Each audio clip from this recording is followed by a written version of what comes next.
बिस्मिल्लाहिर्रहमानिर्रहीम। शुरू अल्लाह के नाम से जो बड़ा मेहरबान और निहायत रहम करने वाला है। दरवेश पीपल के मोअज़्ज़िज़ दोस्तों, अस्सलाम वालेकुम।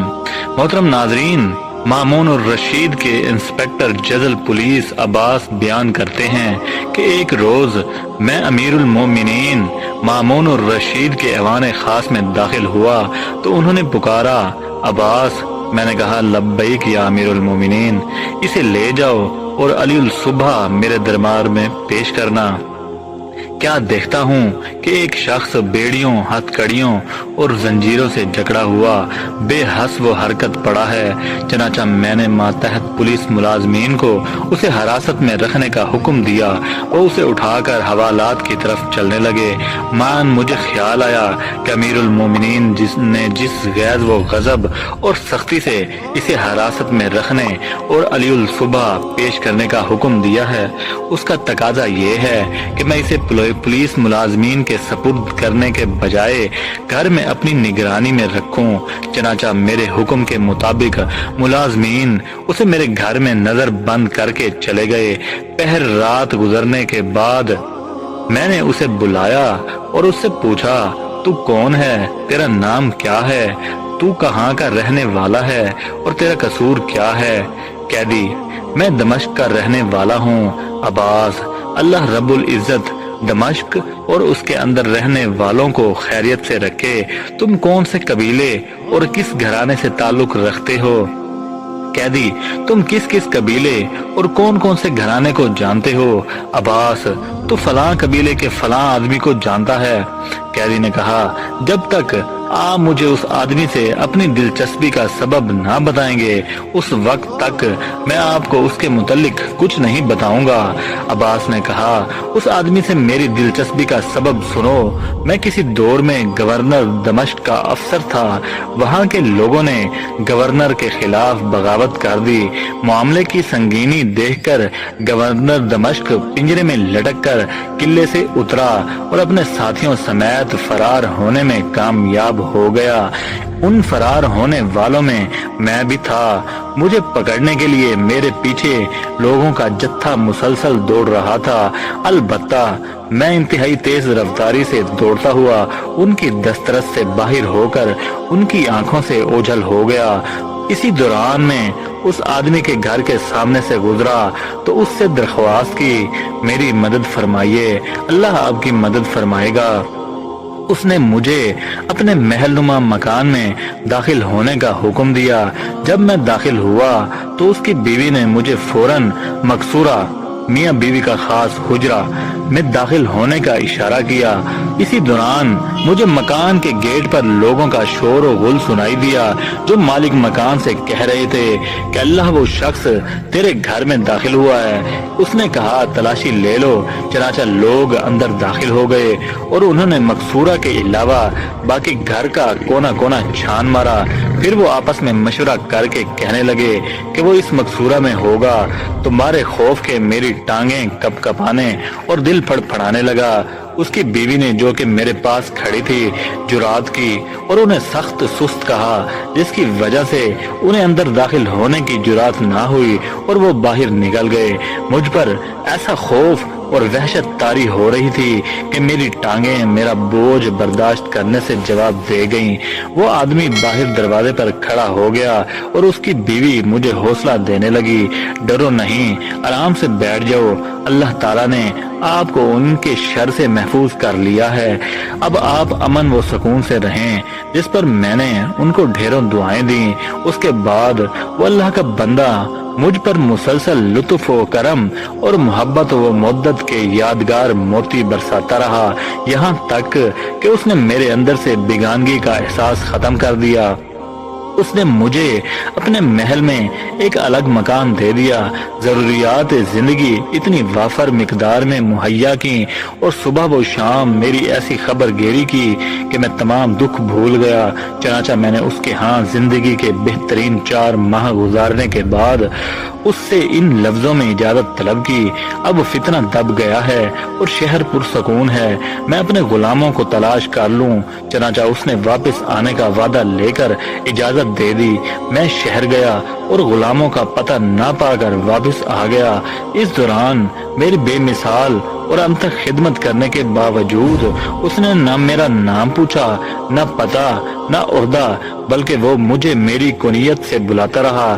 ایک روز میں نے ان سے بغداد جانے کی اجازت مانگی تو اس نے بخوشی اجازت دینے سے قبل مجھ سے کہا کہ میں بغداد جانے والے قافلے کا پتہ کر آؤں اور جس روز وہ روانہ ہو اس روز آپ کو الوداع کہوں۔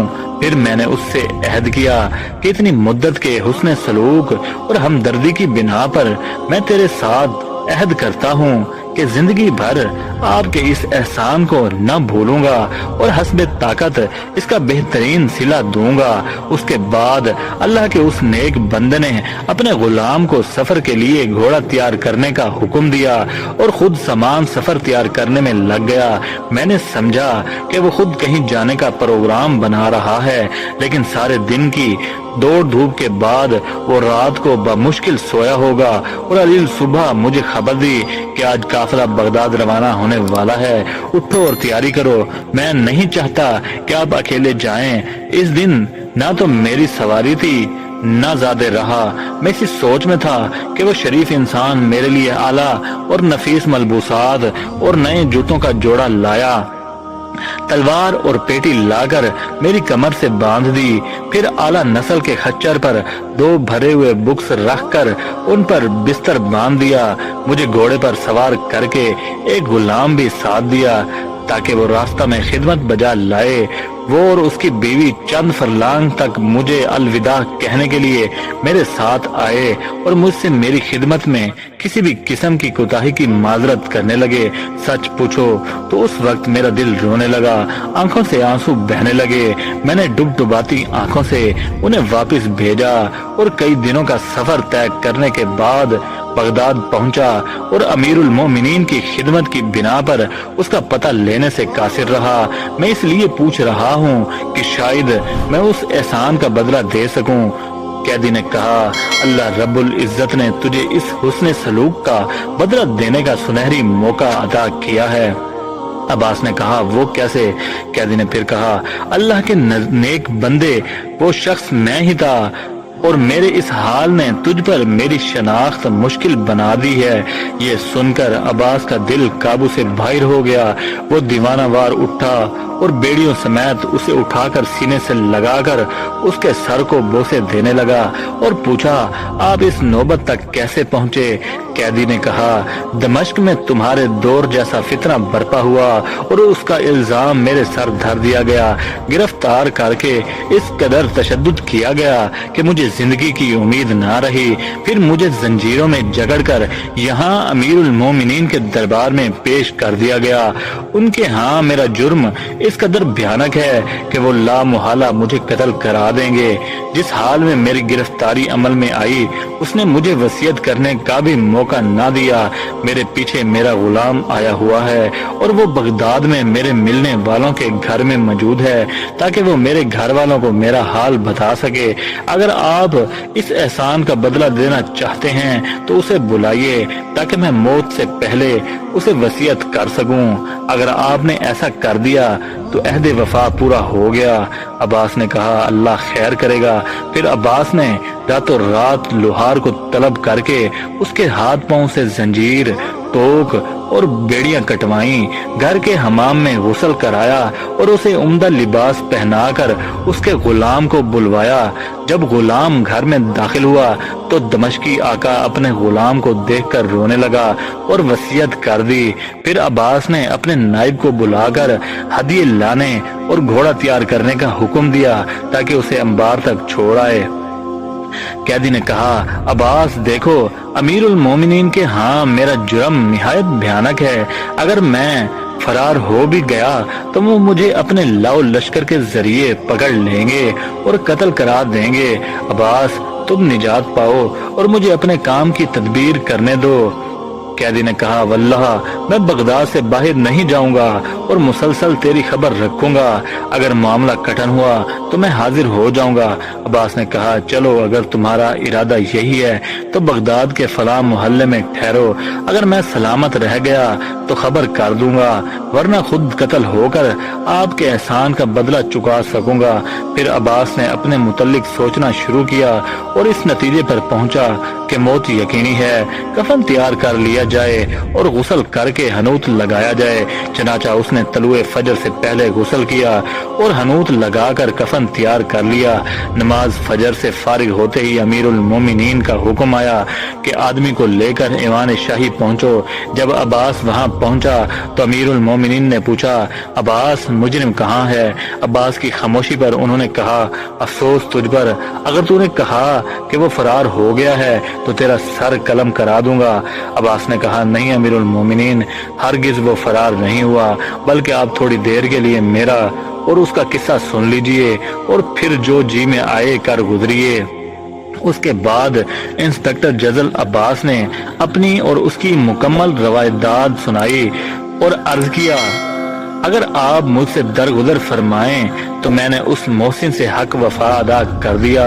अगर आप मुझे इस पैदाश में कत्ल करना चाहते हैं तो मैं गुस्ल करके हनूत इस्तेमाल कर चुका हूँ और मेरा कफन मेरी बगल में है।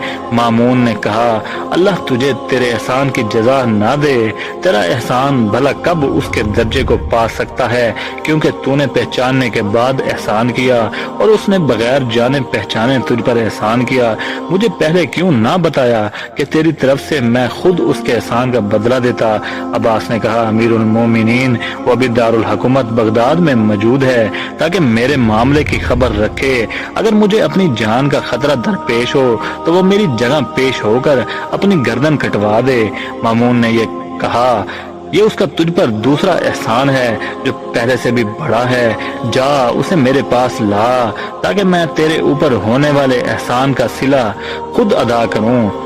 चनाचा अब्बास उसके पास गया और खुशखबरी सुनाई कि आपका खौफ दूर होना चाहिए। अमीरुल मोमिनीन ने यूं कहकर आपको तलब किया है। उसने कहा, अल्हम्दुलिल्लाह, शुक्र है उस जात का जिसके सिवा तंगियों और मुश्किलात को कोई दूर नहीं कर सकता, वही हम्द के लायक है। फिर वो सवार होकर अमीरुल मोमिनीन के सामने पेश हुआ तो उन्होंने अपने पास बिठाकर गुफ्तगू की और उसके साथ मिलकर खाना खाया। फिर उसे दमिश्क की गवर्नरी पर मुतय्यन करना चाहा, जिसे उसने शुक्रिया के साथ नाम मंजूर किया। उसको खलत फाखरा देकर अलविदा किया गया और हारून और रशीद ने दमिश्क के गवर्नर को उसके साथ हुस्न सलूक का हुक्म दिया।